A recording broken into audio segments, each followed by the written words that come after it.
room. If you, media who are joining the call on Zoom, would like to ask a question, please raise your hand and we'll get a question to you once you've taken some questions in the room.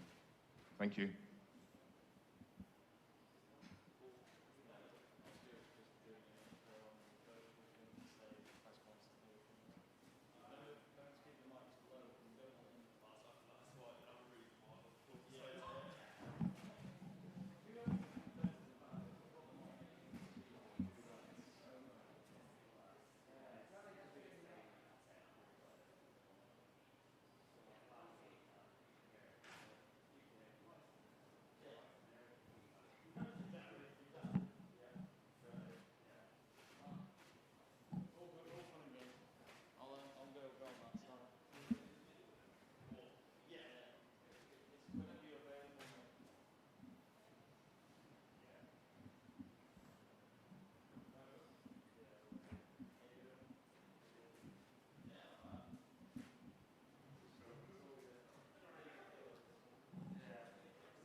Muy bien.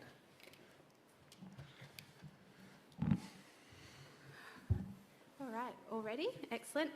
Jon Rahm, thank you so much for joining us today and welcome to the 149th Open here at Royal St George's. Have you played the course yet? Can you give us your first impressions? I haven't played this week yet. We came in yesterday morning and then had to get tested and wait quite a while, so I didn't want to come in later when it was raining. I have played here before. I think I played in 2009. So if the course hasn't changed, I've changed quite a bit. So it'll be a different experience. We played the British Boys over here, and that was my first ever tournament, I believe, in links golf. So some fun memories from the area. So I'm excited to see it this week. I've heard nothing but great things, and really excited. That's great. Do we have questions from the floor for Jon, please? Yeah, just here. Yeah, hi Jon. Didn't get a chance to speak to you on Sunday night after the end of the Scottish Open. How would you sort of sum up the week? Because at times you played some fantastic golf, but just didn't quite get over the line. So how would you sum up the week as a whole? Yeah, I mean, I feel like I managed pretty well. Thinking about it, back about the tournament, there was a couple strategy mistakes that cost me a couple shots, but the main problem was on the greens. Which is expected, right? When you change from greens that are really fast, going to slower greens, it can be a little bit difficult, and sometimes you start thinking too much instead of just acting and doing what you usually do. But overall, it was a good week. I certainly, not that I expected, but I was prepared to play a lot worse than what I did. And so I'm happy that I started playing that well and got a really good form coming into this week. Question from the front here. Jon, it seems like we see so many guys with so many swing coaches and such big teams out here, and you seem to do things a little differently. You seem to be mostly on your own. Are you working with anyone swing-wise, and if not, how do you go about working on stuff mechanically?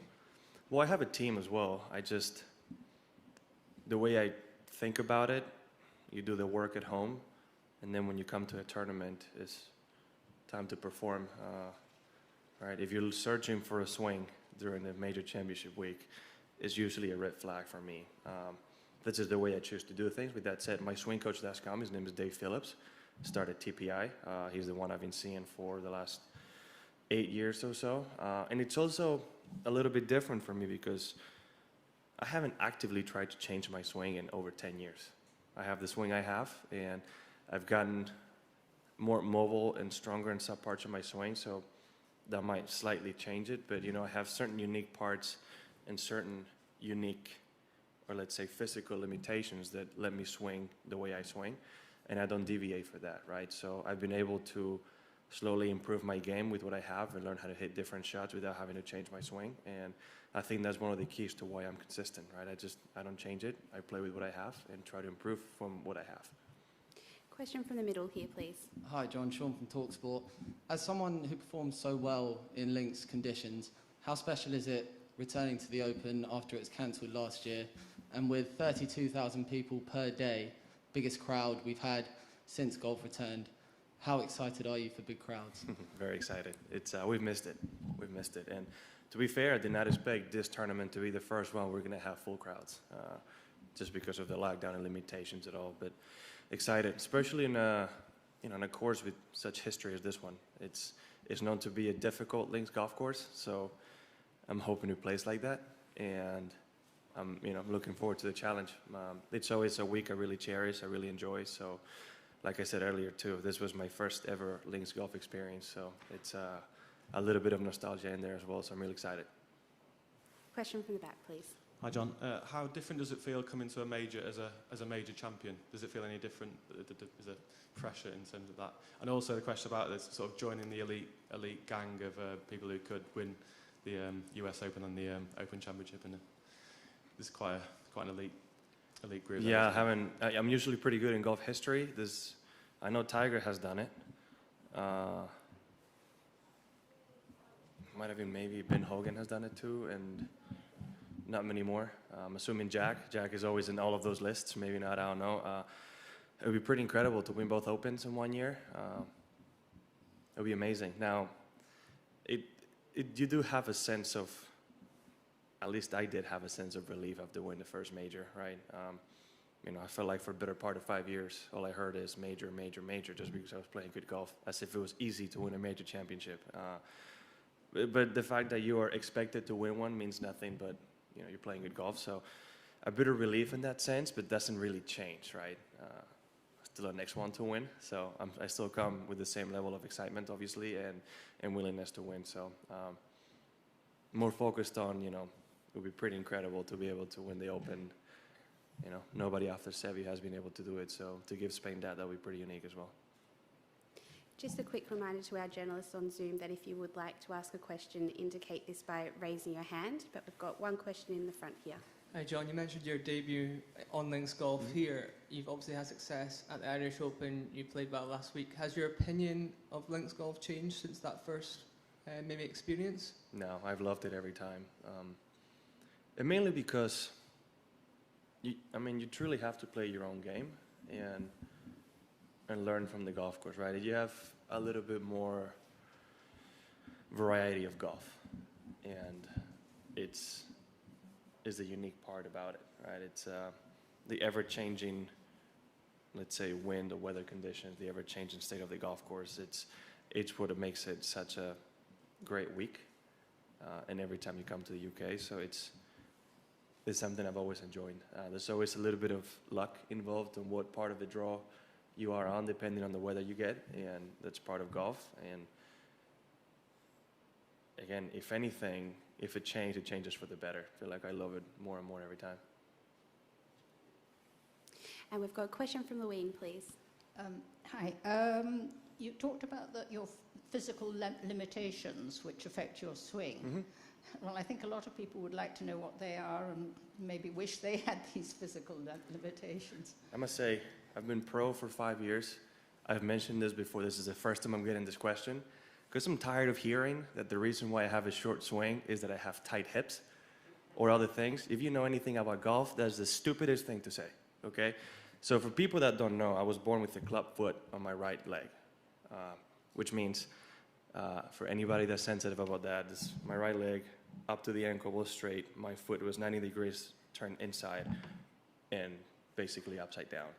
So when I was born, they basically relocated, pretty much broke every bone in the ankle, and I was casted within 20 minutes of being born from knee down. So I think it was every week I had to go back to the hospital to get recasted.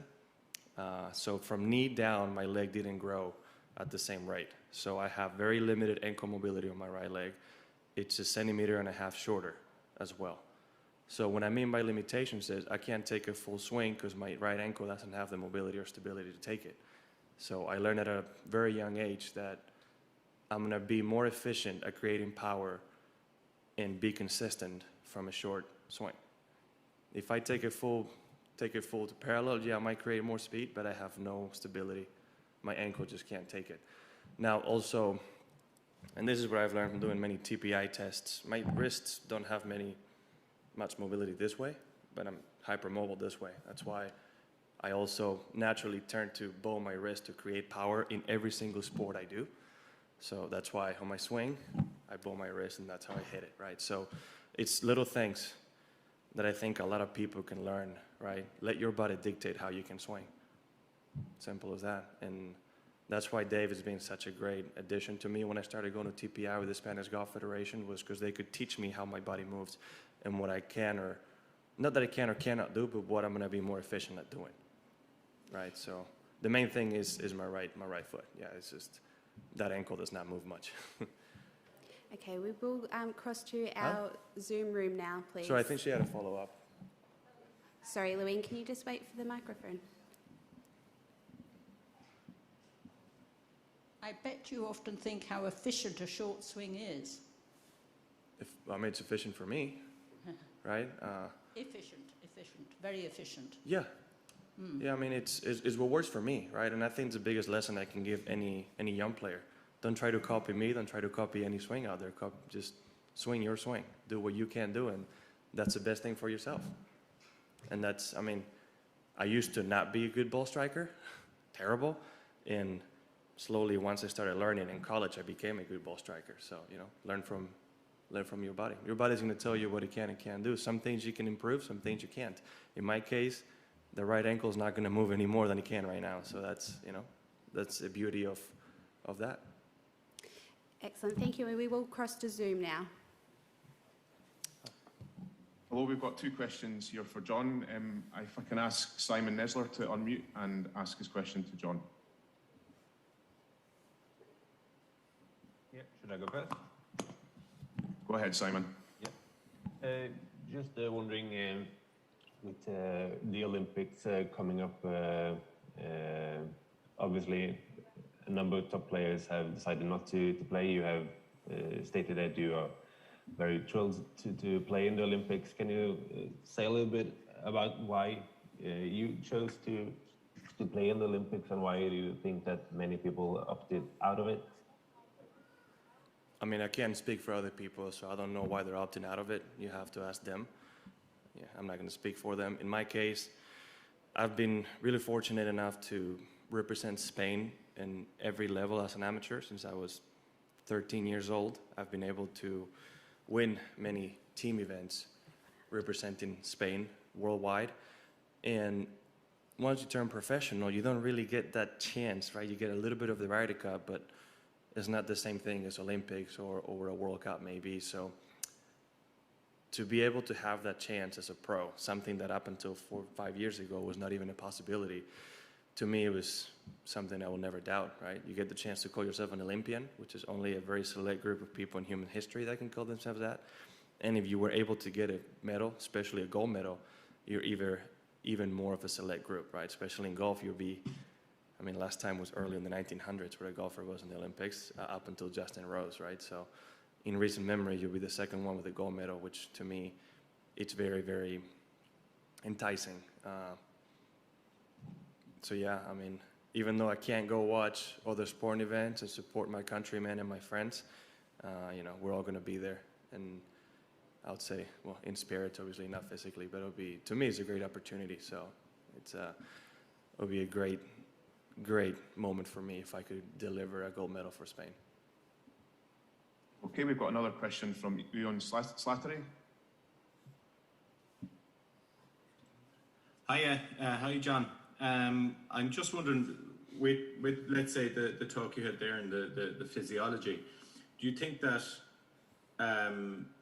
links courses suit your game better than, we'll say, parkland courses, or have you kind of got a happy medium between the two? Well, I grew up and was more parkland. I grew up in traditional golf in Spain, so I'm used to playing golf with trees on the way. That's how I grew up. But I think Jack Nicklaus said it best, right? A lot of times you I'll pass hear, back to you. We've got 2 minutes left. a lot of times you hear that the course needs to adjust to your game, and I'm one of those who believes that the player needs to adjust to the golf course. So no matter what it is, I'm going to try to adjust. Right, so you do whatever you needs to be done to do that. I like to think I'm a very complete player. That my game travels everywhere where I go. So that's probably why. I mean, that's probably because of the mindset I have. Right, I do change my game quite a bit based on where I'm playing. Excellent. We've got time for one more question just here in the middle. John, there's been a lot of talk since Sunday about England football team, and the word failure has been mentioned because they didn't win and so on, the runners-up and so on. Now you have won and you have also finished second. What is your view about finishing second?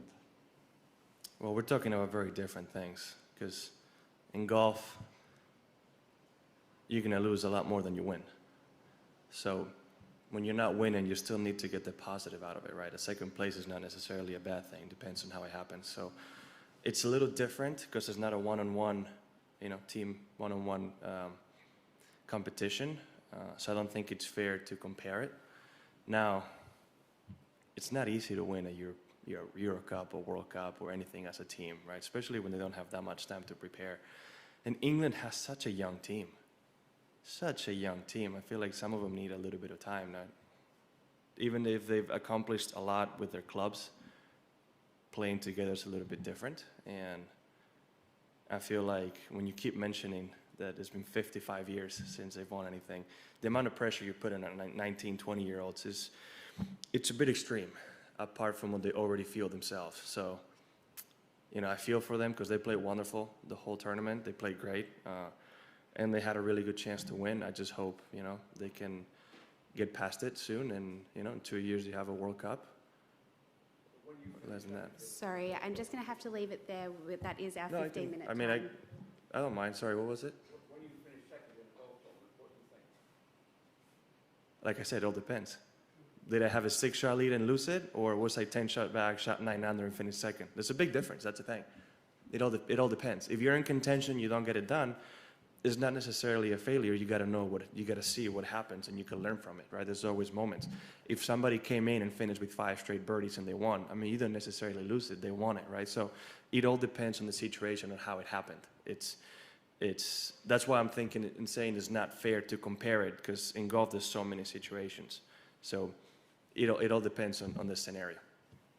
All right. Excellent. Thank you very much for your time today, John. Thank We you. wish you the best of luck. Thank you.